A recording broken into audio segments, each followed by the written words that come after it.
Subscribing. Recording. Welcome back. Hey man. Comment tu vas? Ah, mais t'es à la maison. Ben voilà, c'est l'horaire d'été. Ouais, c'est l'horaire d'été.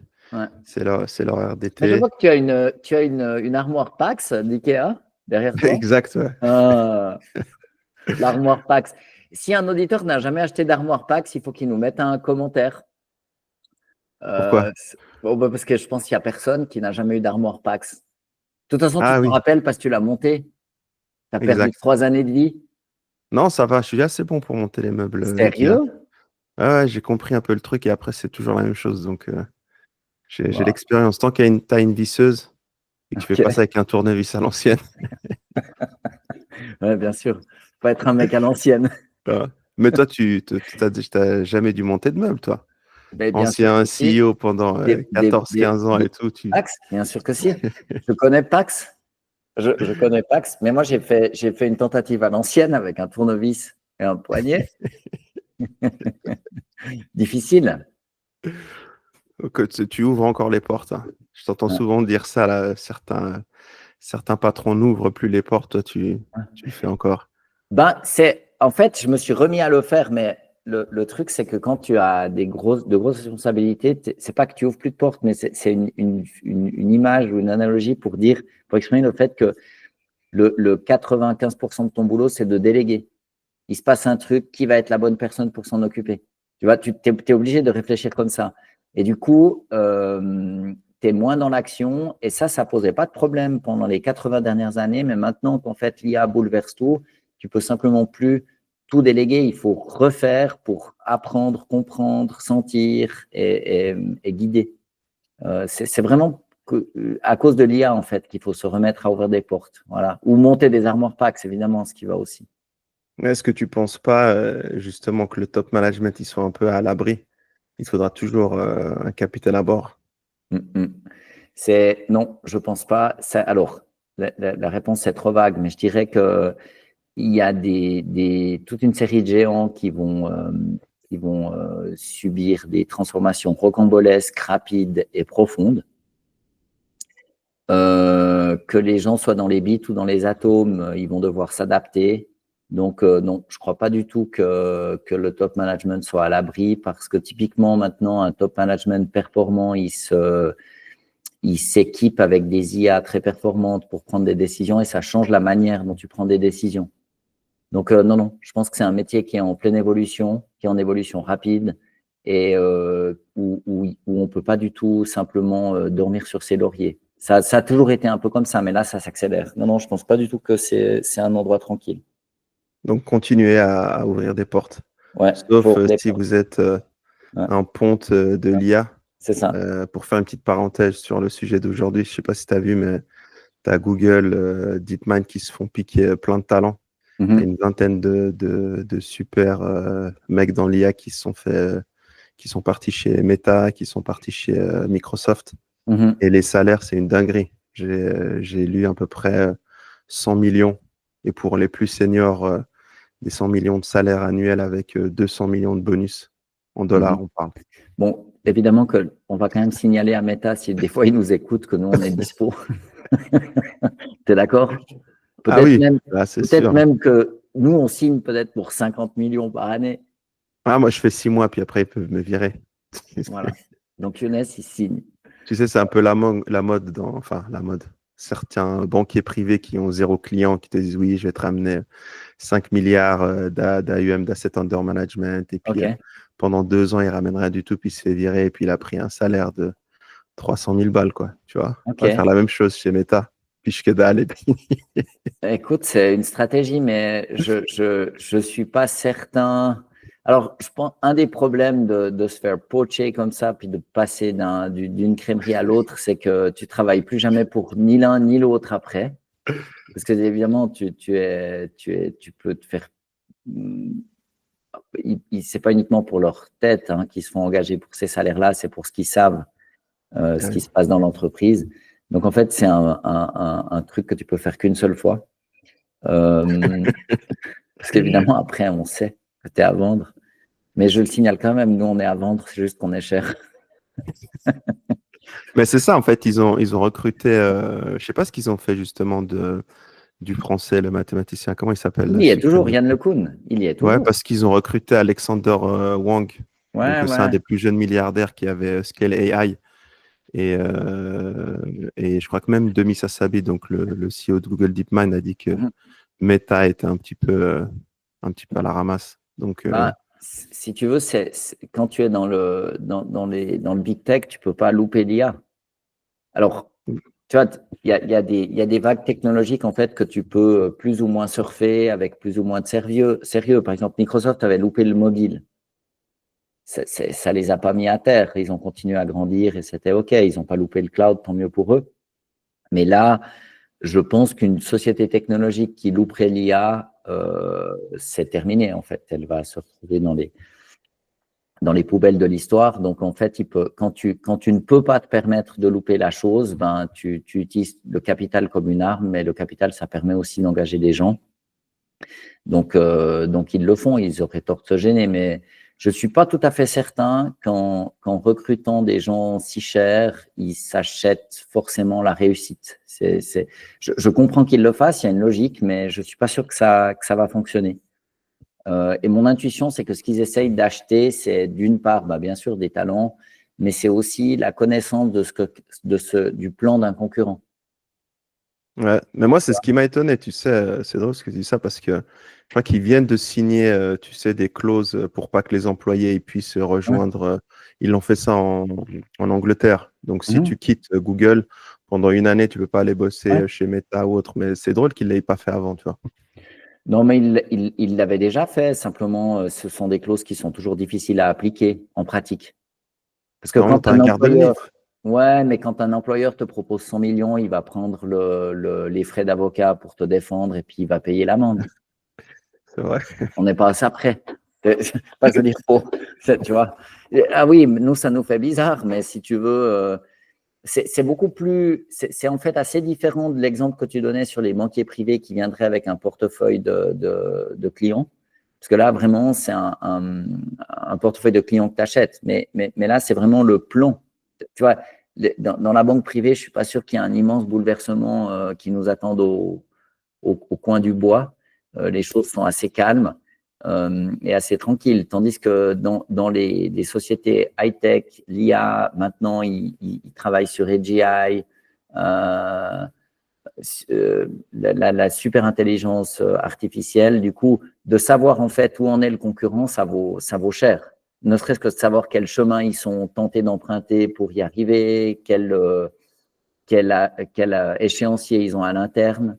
Tout ça, c'est des choses que tu obtiens quand tu engages les gens qui sont très forts et qui s'en occupent dans une entreprise. Donc, je pense que là, il y a un truc différent. Et puis, quand tu commences à proposer des 100 millions aux gens, dans ce package, je peux m'imaginer qu'il y a un accompagnement en cas de problème avec ton ancien employeur. Par contre, pour l'individu qui accepte, c'est clair que c'est la dernière fois qu'il a fait le coup. Parce Ouais. que je ne suis pas sûr que quand tu acceptes ça, après Meta, il te donne toutes les infos nécessaires, puisque tu as déjà trahi une fois. Tu vois? Ah oui, ouais, tu sais jamais. Tu sais Voilà. jamais ce qui peut se passer. Mais d'un autre côté, on ne juge pas ces individus parce que pour 100 millions, bon, ou deux, moi j'ai même lu 300 millions, donc bon, il y a un moment où, je veux Ah, dire, je crois que c'est 100 millions plus 200 millions de bonus. voilà, bon, fine. Mais si tu veux, c'est un niveau de pognon où évidemment les gens sont à vendre, quoi. C'est comme ça. Et là, c'est Mm. parce qu'il y a vraiment un changement d'époque et puis que d'avoir les informations sur ce que fait un concurrent, ça vaut très cher. Ouais.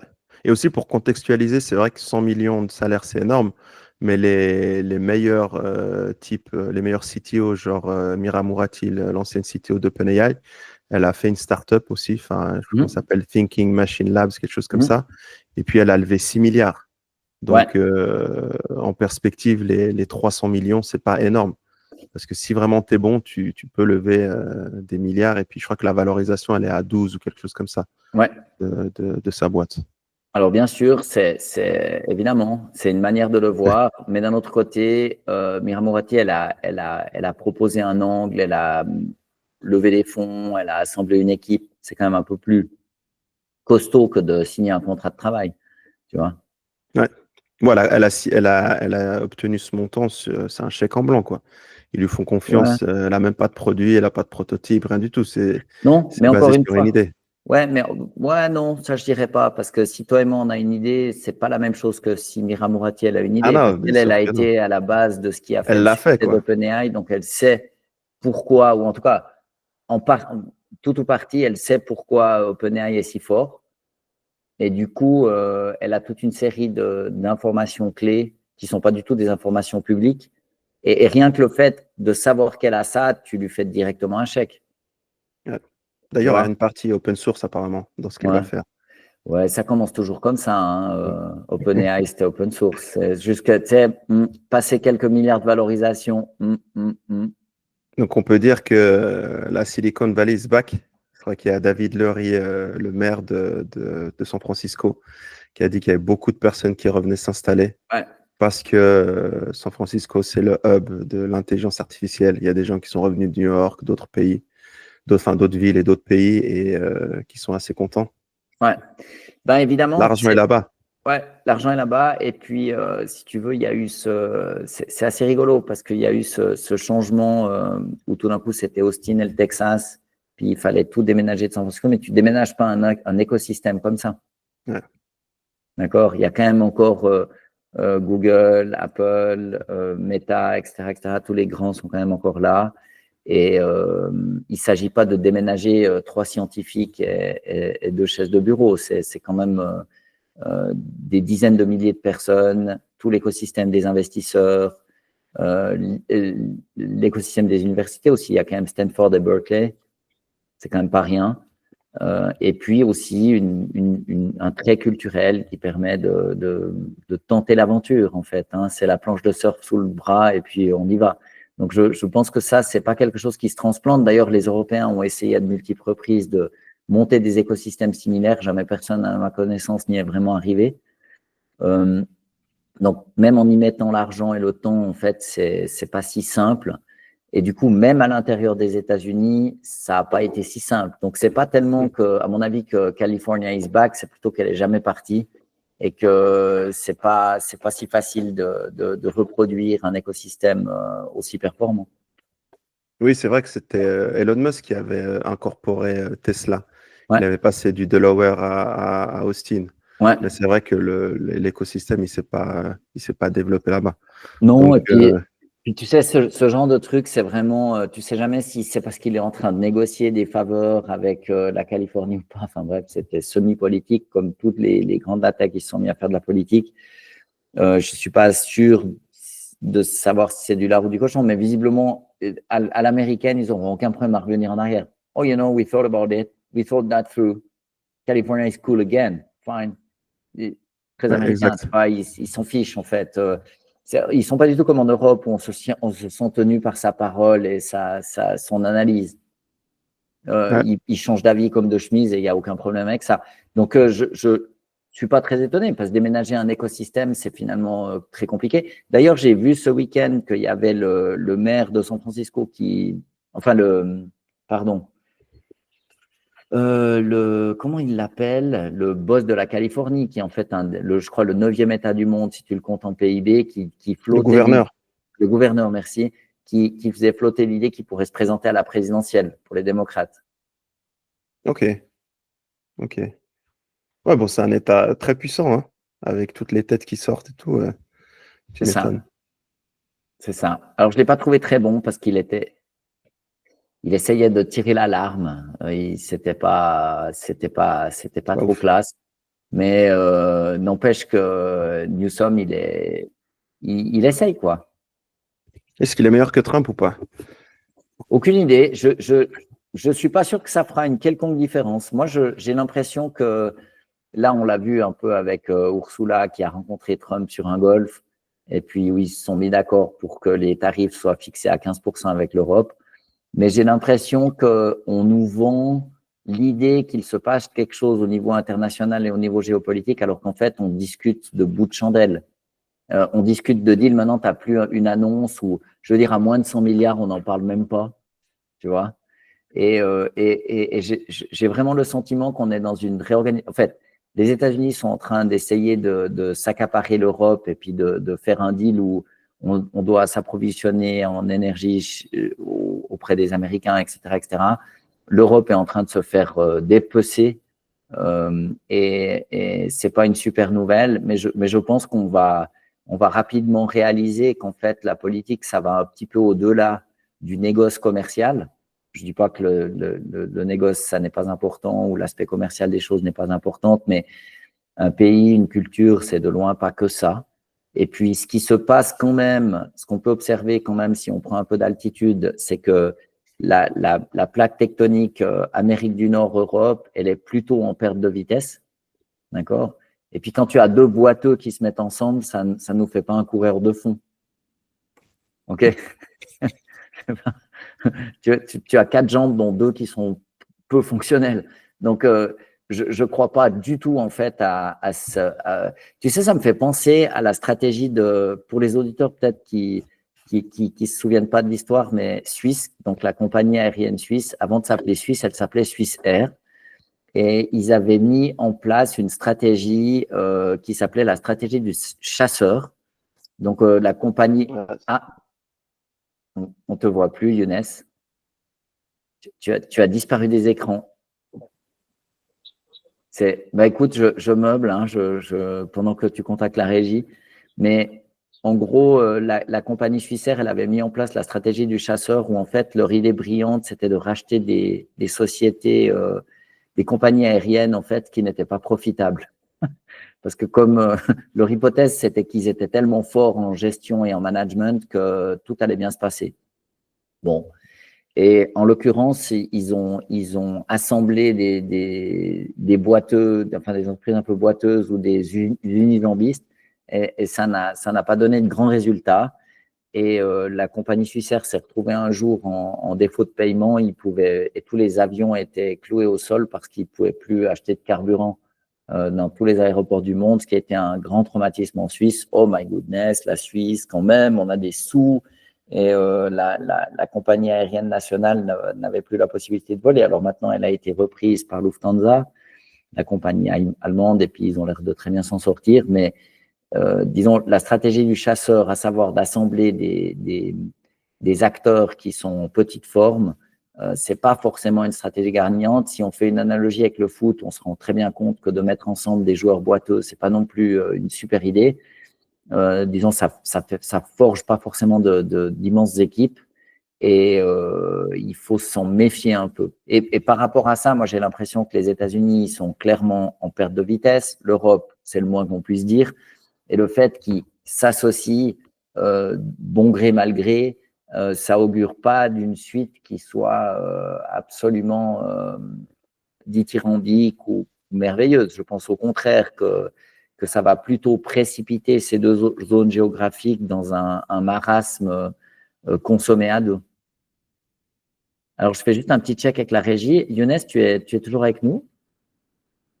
Non, Younes n'est plus là. Donc, en fait, on va continuer. Donc, peut-être pour donner un petit peu de contexte, il y a Ursula von der Leyen, la présidente de l'Europe, qui a rencontré Trump, qui inaugurait son golf en Écosse. Et ils ont conclu qu'en fait, ils allaient se mettre d'accord pour des tarifs à 15%. Mais ça vient avec toute une série de cotels, donc d'accords à côté de cet accord principal dont la presse a beaucoup parlé, où en fait l'Europe accepte toute une série de contraintes, notamment en termes de sourcing d'armement et énergétique, où l'Europe accepte de se fournir auprès des États-Unis, ce qui n'est pas une mauvaise chose en soi, mais je trouve que c'est un petit peu fin comme accord parce qu'il s'agit uniquement d'un accord commercial et puis qu'on ne peut pas non plus restreindre la relation entre l'Europe et les États-Unis à des accords commerciaux sur différents types de biens. C'est une partie importante, certes, de la manière dont des grandes zones géographiques se rencontrent, mais ça ne peut pas être la seule. Et de réduire les relations de l'Europe avec les États-Unis à un deal commercial, c'est quand même un peu fin.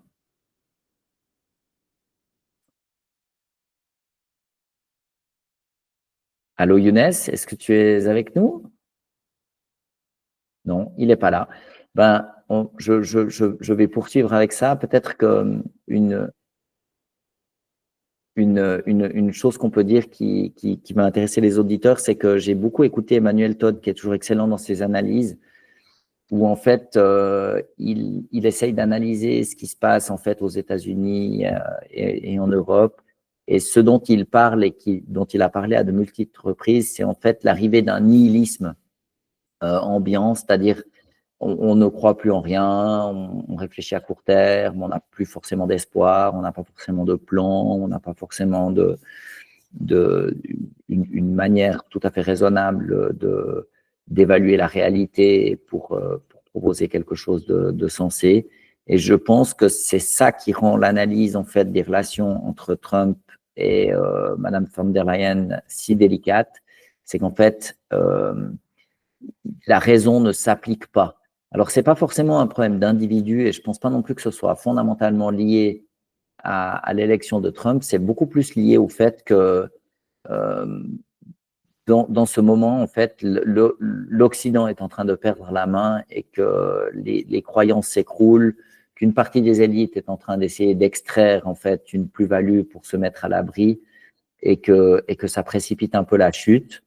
Donc, je dirais le message aux jeunes, aux auditeurs et aux gens en général, c'est probablement d'essayer de se mettre à l'abri en tout simplement. Ah voilà, tu es de retour. Tu m'entends? Ouais. Cool.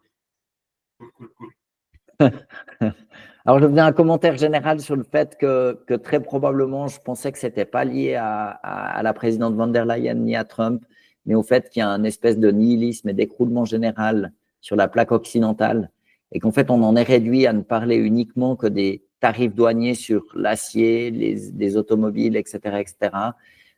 Et c'est un peu, je pense, c'est un peu fin pour assurer à l'Europe et aux États-Unis une prospérité durable, parce qu'on n'a simplement pas de plan. En fait, on ne fait que de discuter du modus operandi et des relations entre deux zones géographiques qui vont se manger l'une l'autre, et que ça, à mon avis, ça augure de rien de bon. Et je conseille justement aux auditeurs de se mettre en mouvement pour forger leur destin et se mettre à l'abri de ce chaos à venir. Moi, ce qui m'a frappé, c'est que la date butoir pour négocier, pour trouver un accord, c'était le 1er août. Et apparemment, ils se sont contactés à 2-3 jours en arrière et puis ils se sont dit, OK, on se pose. Et durant la journée, Trump, il a joué au golf toute la journée, puis ensuite, il est venu, je pense, 2-3 heures avec von der Leyen. Et qu'au final, comme tu dis, l'Europe repose sur rien, mais la personne qu'ils envoient négocier, elle négocie pas de ouf, quoi. Parce qu'elle s'est retrouvée sur des deals où lui, il a dit que c'était un accord historique et qu'au final, on passe pas de 30, mais ça, on savait qu'il allait pas mettre 30% et qu'on se dit on est content avec 15%. Mais au final, tu dois leur acheter 650 milliards d'euros de pétrole, de gaz qui coûte plus cher que le gaz russe, etc., tu vois. Donc, c'est pas forcément un si bon deal. Mais si tu veux, ce sont deux zones géographiques en fait qui vont se manger le bout du nez l'une l'autre et réciproquement. Et en fait, le fait de se mettre d'accord sur des accords commerciaux, voilà, c'est encore à espérer qu'ils trouvent un chiffre, mais ça présente pas beaucoup d'intérêt. C'est pas un plan. C'est pas un objectif qui soit entraînant. En fait, il parle que du détail économique des relations entre l'Europe et les États-Unis, and so what? C'est de la tactique sans stratégie, quoi. Ça présente aucun intérêt. Et même, c'est de la tactique, en fait, dans l'intérêt des États-Unis, mais je ne vois pas ce que ça amène au débat, ni ce que ça propose, en fait. Un entrepreneur ou un industriel, il fait quoi? En fait, il se dit, voilà, mes produits aux États-Unis vont coûter tant, je vais produire ici et là, mais si tu veux, c'est une espèce de move défensif pour comprendre comment tu vas naviguer à travers ces eaux un petit peu tumultueuses. Mais ça ne veut pas dire qu'il y a un développement économique, de la vraie innovation et une perspective qui sont entraînantes. Ouais, moi, ce que je trouve intéressant, c'est qu'il te dit et les importations américaines sans tarif dans l'UE, donc ça concerne les avions et les pièces d'avion. Donc, c'est cool pour Airbus. Certains produits chimiques, équipements de semi-conducteurs, certains produits agricoles, tu vois. Alors que, voilà. Oui, mais si tu veux, ok, c'est toujours bien en fait de pouvoir commercer avec ses alliés, c'est super. Et en fait, on a un petit peu changé les règles. Mais C'est un sans peu parler comme si, oui, mais c'est un peu comme si nous on Non. disait, on va pas tourner, on va arrêter de tourner 2 épisodes par semaine, mais on va en faire un les semaines paires et 2 les semaines impaires. Ok, si tu veux, c'est un ajustement, mais ça n'a que peu d'intérêt en fait. On change un petit peu les règles. C'est anecdotique. C'est vraiment de l'ordre de la tactique. Et je pense qu'en fait, le bienfait en fait de la liberté d'expression, des valeurs qu'incarne l'Occident, hein, cette capacité à articuler un plan, c'est justement de pouvoir rêver le monde et puis de mettre ça en pratique. Alors maintenant, on voit notre capacité à rêver en Occident, c'est de discuter des quelques pourcents en plus ou en moins au niveau des importations. C'est simplement, c'est le fond du bidet.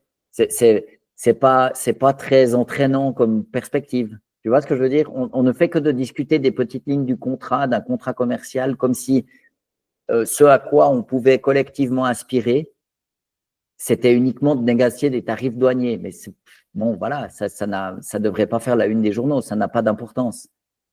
Enfin, ça a de l'importance si tu fais de l'import-export, mais voilà. si tu veux, c'est du menu fretin anecdotique et passager. Une fois que l'économie s'adapte à ça, voilà, on repart, circuler, il n'y a rien à voir, mais ça n'est pas un projet de société. Et je pense que c'est pour ça que je prends volontiers la roue d'Emmanuel Todd en disant qu'en fait, il y a une espèce de nihilisme ambiant où en fait, on n'arrive même plus à articuler une vision et une pensée qui sont un peu entraînantes. J'écoutais Jeffrey Sachs ce matin qui disait, ben voilà, ce qu'on pourrait faire, c'est se mettre d'accord pour préserver la planète, supprimer la pauvreté, etc., etc. Mais même sachant qu'on n'y arrivera d'aventure jamais, c'est quand même un plan qui est un peu entraînant. Et je pense que là, on est en train de louper le coche. On n'arrive même plus à se rendre compte qu'on ne fait que de parler de détails anecdotiques. Ça n'est pas intéressant et ça ne crée pas de plus-value, si tu veux. On fait que de donner des petits coups de vis sur un boulon ou l'autre, mais ça n'est pas, c'est pas ça un projet de société. Je suis d'accord avec toi, ça manque de vision. Ouais. Mais pour ceux qui ont des boîtes qui sont dans l'import-export, ouais, c'est comme une bonne nouvelle, quoi. Oui, mais… Surtout, tu vois, nous, dans les montres ou les autres produits, je crois que les produits pharmaceutiques, ça va rester, ils n'en ont pas parlé, il y a encore des choses à discuter. Tout ça, ils vont le régler, mais ce que je veux dire, c'est qu'en fait, les chefs d'entreprise, les capitaines d'industrie qui sont à la tête de ces entreprises, leur boulot, c'est de gérer ce genre de trucs. C'est pas un problème. C'est ennuyeux, ça c'est une bonne nouvelle, ça c'est une mauvaise nouvelle. C'est ce qu'ils font toute la journée. En fait, ils ont une pile de défis et puis en fait, ils commencent par le plus aigu et ils essayent de liquider cette pile d'ennuis en un jour ou une semaine. Voilà, c'est ça en fait, diriger une entreprise. Maintenant, ça n'est pas une stratégie. C'est anecdotique. C'est simplement, c'est un petit peu comme si tu dis, ah bah viens, Pascal, on va organiser un pique-nique samedi et qu'il pleut. Voilà, bah, tu dis, bah ok, on va trouver un abri, comment est-ce qu'on pourrait faire, on va pouvoir griller de saucisses, etc., etc. Mais c'est pas, c'est l'opérationnel, c'est simplement le tout venant, le day-to-day, il n'y a pas de souffle là-dedans. Et en fait, ce qui permet de passer l'ennui des petits et des grands ennuis de la vie, c'est en fait d'articuler une vision qui aille un tout petit peu au-delà de la prochaine année, qui aille au-delà en fait des accords commerciaux, qui ait un peu de souffle, qui sont un peu intéressants, qui proposent une vision, qui pensent aux générations futures et pas simplement à soi-même. Et quand en fait on se bat pour quelque chose qui va au-delà de soi-même ou qui va au-delà de sa propre existence, en fait, c'est un peu plus intéressant et c'est ça aussi qui fournit l'énergie pour surmonter les difficultés inévitables en fait de la gestion du quotidien. Et je pense que là, on s'habitue gentiment à ce que les politiciens qui sont au sommet de la hiérarchie discutent de choses complètement opérationnelles et inintéressantes. En fait, on ne devrait pas parler de ces tarifs, on devrait dire, bon, ben, c'est bien, vous avez trouvé un accord, soit, mais maintenant, le plan, c'est quoi? La vision, c'est quoi? Tu vois? Oui, je vois ce que tu veux dire. C'est un petit peu on est toujours dans le rôle du PR C'est ça. de Ursula, quoi. Puis aussi de Trump. Parce qu'en gros, il était aussi venu pour une visite Mhm. privée pour promouvoir ses business et son golf, quoi. Il était dans son golf en Écosse, à Thornbury. Mhm. Et bon, aujourd'hui, il rencontre le Premier ministre Keir Starmer. Mhm. Mais toi, tu as l'impression que voilà, c'est Bah, des choses qui je pense qu'il sont en grand faudrait. intérêt, quoi. C'est-à-dire qu'on ne nous parle pas des bons sujets. Il faut qu'on parle de cette guerre en Ukraine, il faut qu'on parle du Moyen-Orient, il y a d'autres sujets qui sont un petit peu plus importants. C'est comment est-ce qu'en fait on trouve un modus vivendi qui soit intéressant avec la Chine, l'Asie, qui est en plein boom. Comment est-ce qu'on se réconcilie avec la Russie qui, a priori, ne va pas déménager, hein? La Russie, elle va rester la voisine de la voisine de la Pologne, de l'Ukraine, etc., etc. Donc, quand même, entre parenthèses, en attendant, les Ukrainiens, en fait, ils sont toujours sacrifiés. Donc, en fait, OK, Ouais. on peut. Je ne dis pas qu'en fait, les gens qui doivent exporter des pneus et qui ont un plus grand tarif, c'est pas un problème, mais il me semble qu'on a des sujets un tout petit peu plus aigus à Un ordre de traiter. priorité. Voilà. Et sur lesquels il faudrait qu'en fait la démocratie puisse avoir voix au chapitre. Et là, moi, j'ai quand même un peu l'impression qu'on nous parle de sujets, on monte en neige des sujets qui sont pas inintéressants, mais qui sont un peu des self-inflicted issues, hein. Bon, ben, je suis toujours un peu sceptique en fait quand la une des journaux elle est occupée par toute une série de sujets. Puis toi, à titre individuel, tu te dis mais c'est rigolo, mais pourquoi on me parle de ça en fait? Ça a pas de grands impacts sur ma vie, etc., etc. C'est difficile à voir, enfin, de faire un lien avec le réel. Bah, c'est peut-être qu'en fait on veut pas te parler d'autre chose. Et je pense que là, la failure, c'est que cette bande de clampins, ils nous mettent à risque d'un conflit nucléaire majeur, de la Troisième Guerre mondiale, etc. Ça, je trouve autrement plus ennuyeux. Et puis, si Ouais. tu te places dans la perspective d'un Ukrainien moyen qui va devoir se prendre un fusil, puis à l'automne aller au front, ben, je trouve ça un peu enquiquinant pour lui. Et sans prendre parti ni pour l'une ou l'autre des parties en Ukraine, ben, il faudrait peut-être que ça s'arrête. C'est peut-être ça le vrai sujet. Je suis d'accord avec toi. Après, voilà, c'est cette communication. Mhm. Trump, il balance les Européens vont acheter pour 650 milliards d'euros de gaz et de pétrole. J'ai pu placer lui, l'art de la négociation, il a réussi. Et puis Ursula, pour sa com aussi perso, bah, j'ai réussi à faire Oui, de plus, mais, cette fois-ci mais, légal, quoi. C'est pas mais c'est si tu veux, en hyper. creux, il communique sur des sujets qui sont, à mon avis, des sujets anecdotes qui sont importants du point de vue opérationnel. Mais c'est un peu comme si le CEO d'Apple te disait qu'il était content parce qu'ils ont réussi à acheter des vis moins chères. Tu te dis, bon, ben c'est bien, quoi. OK, il a réussi à se fournir des vis un peu moins chères. Mais tu te dis, est-ce que c'est vraiment son job de penser à un niveau aussi râler pas crête? Et à l'évidence, je pense que non. Ouais. Qu'est-ce que tu penses justement, que cette personne comme Ursula von der Leyen, parce qu'on en parlait la semaine passée, elle décide de rien. Là aujourd'hui, elle a été reçue pour la première fois, enfin hier, elle a été reçue pour la première fois par Trump. Mhm. Est-ce qu'elle est en train de monter en grade maintenant qu'elle puisse faire des deals légaux, hein. On ne parle pas Ben, des deals pendant le Covid. c'est le problème des canards boiteux qui se mettent ensemble. Trump, il est un peu dans une mauvaise passe, alors il faut qu'il répare un tout petit peu les dégâts de ce qu'il a mis en place lui-même, à savoir les tarifs, qui étaient censés tout résoudre pour l'économie américaine. C'est pas forcément le cas.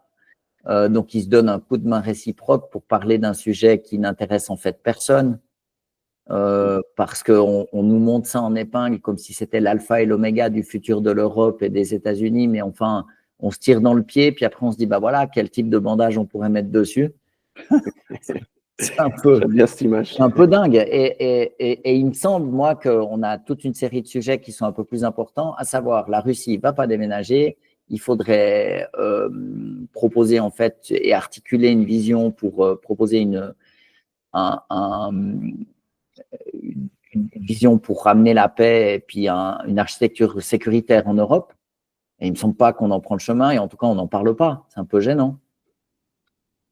Un deuxième point, c'est en fait, par exemple, pour l'Europe, c'est d'essayer de comprendre comment on va essayer de collaborer à la fois avec les États-Unis et avec l'Asie pour en fait profiter du boom économique asiatique. Ça n'intéresse personne. Et je pense que pour l'avenir de la prospérité de la plaque américano-européenne, c'est un tout petit peu plus important. Bien qu'évidemment, je suis tout à fait conscient que ces tarifs qui changent. Et puis de toute manière, ces tarifs, en 48 heures, il y a toujours tout qui change. D'accord? Et puis, est-ce que c'est l'Europe qui va signer ça? J'en doute. Ça va être après des négociations qui vont être suivies avec les pays. À mon avis, ça ne va pas être aussi unanime et homothétique que c'est présenté. Tu vois? Je veux dire, si tu regardes les 20 dernières annonces qui ont été faites par l'Europe, en fait, ils disent beaucoup de trucs. On devrait faire une fois une émission pour suivre les 10 dernières annonces, là, quand ils investissent à coups de centaines de milliards, puis qu'est-ce qui se passe vraiment derrière? Mais c'est de la com, en fait. C'est même pas de la com, en fait, c'est de la mauvaise com. Ce sont des communiqués de presse. Voilà, bam. Ouais. D'ailleurs, aujourd'hui, petite parenthèse, c'est la délégation américaine, elle va rencontrer une délégation chinoise, justement pour parler de ces tarifs à Stockholm. Donc, on verra ce qui en découle aussi. Mais justement, tu penses que, on va dire un peu cette trêve, on pourrait l'appeler la trêve de Thornbury, c'est positif pour les Chinois, c'est pas bon, c'est quoi? Je pense que c'est ni une trêve ni un deal, c'est simplement un communiqué de presse. Donc, tu le vois même pas comme un deal, quoi. Même si les deux parties te disent on va faire un deal. Non, là, ce qui est communiqué, en fait, c'est qu'il s'agit d'un deal. Mais tu as vu le contrat? Il a été signé par qui? On peut leur faire confiance là-dessus, quand même. Non, pas du tout. Parce que je ne pense pas que l'Europe ait la possibilité de signer. Ça va devoir être jusqu'à preuve du contraire, on vit quand même en démocratie dans les pays européens.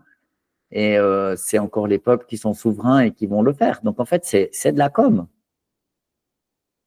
C'est une espèce de telenovela où, en fait, l'Amérique du Nord explique qu'ils vont mettre des barrières douanières de dingue partout. Et puis après, ils créent cette tempête dans un verre d'eau. Puis ensuite, ils communiquent sur le fait qu'ils ont trouvé une solution au problème qu'ils ont eux-mêmes généré. Et tout ça, tu sais, quand tu as des trade agreements entre, je sais pas, entre l'Europe et l'Amérique du Sud ou des choses comme ça, ou la Chine, c'est des traités qui prennent des années à être négociés, parce que le diable est dans les détails et puis qu'il faut régler les petites lignes du contrat. Et là, c'est une espèce d'annonce qui dit, voilà, d'ailleurs, on voit bien que c'est sursimplifié parce qu'en fait, il s'agit d'un chiffre. C'est plus 30, c'est 15. Waouh! Je prends toujours cet exemple. Si je te dis, bon, Younes, je t'engage, je te paye 100 000, cool. Est-ce que c'est par jour, par mois, par année, pour 10 ans? C'est pas tout à fait le même truc. Donc, tu peux pas tout régler avec un chiffre.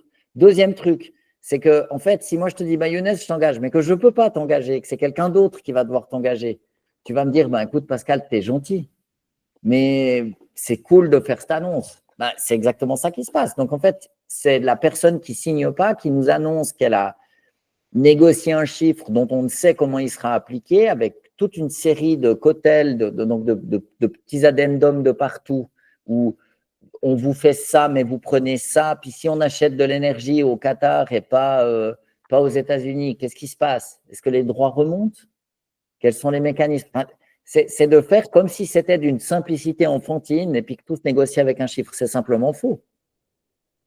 Lui, sous cet angle, ouais, je te rejoins. Donc, en fait, c'est de la com. C'est, voilà, ting-tang. Je vais vous mettre 30%, je vous mets 15%. Puis, ce qui m'inquiète, c'est pas que Trump le fasse, c'est son style. Cool. Les Américains ont choisi, ils l'ont élu. Mais qu'en Europe, on fait ça avec quelqu'un qui n'a pas le pouvoir de négocier, c'est chelou. Ouais. Alors que l'Europe a une guerre sur les bras, ce qui est quand même ennuyeux. Donc, en fait, clairement, soit ils ont discuté d'autres choses, soit ils ne le disent pas, soit en fait, ils ne parlent pas d'autre chose. Et là, c'est encore pire.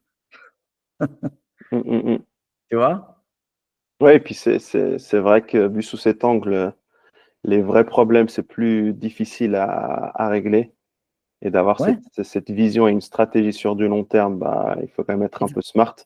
ouais. J'ai l'impression que les deux, ils sont enlisés dans les affaires courantes, en fait. Et Je sais même pas, en fait, s'ils savent ce que ça veut dire d'avoir une vision. Je me demande si, en fait, une bonne partie des élites européennes et américaines et occidentales en général, elles se sont pas simplement habituées à la médiocrité. Il y a une espèce de nihilisme ambiant. Et en fait, tu essayes de survivre d'une semaine à l'autre pour pas te faire déboulonner pour une sombre affaire je sais pas moi, de corruption ou autre. Et ils essaient juste de survivre et de sauver leur siège. c'est gagner des Mais voix, quoi, en gros. Mais même Pour pas, certains. c'est de rester en place, c'est pire. Je reste en place, j'ai mon job. J'ai un copain, je ne veux pas le cramer, mais qui m'a appelé ce matin. Il travaille dans une grande institution et restons Chez qui? vagues. Hein? Chez Non, qui? non, je te dis après, je te dis après. Ok. Mais il m'écrit ce matin, puis il me dit voilà, il y a un plan de licenciement, blablabla. Est-ce que je prends le package ou pas? Est-ce que je peux t'appeler? Et du coup, c'est vraiment essayer de se maintenir en place. Comment est-ce que je fais? Est-ce que j'ai une chance de lutter, de survivre? Comment je reste, moi, à titre individuel en vie? Et j'ai l'impression que les politiciens, c'est vraiment ça qu'ils font. De semaine en semaine, ils essayent de juste pas disparaître et de tomber dans les oubliettes de l'histoire. C'est un peu court, si tu veux. Il faut de temps en temps proposer quelque chose. Et je pense que là, clairement, on est à la fin ou d'une génération de politiciens qui n'a pas vraiment de plan, qui n'est pas force de proposition. Et ça va à l'évidence changer. C'est un peu comme dans Koh-Lanta. Ouais. C'est ça, en fait. Toute la vie, Mais c'est Koh-Lanta. il faut éviter de se faire sauter au prochain conseil. Il ne faut pas éteindre sa flamme. C'est exactement ça. Pascal, je te remercie. C'est moi. T'assures. À tout bientôt, Younes. Ciao. Ciao.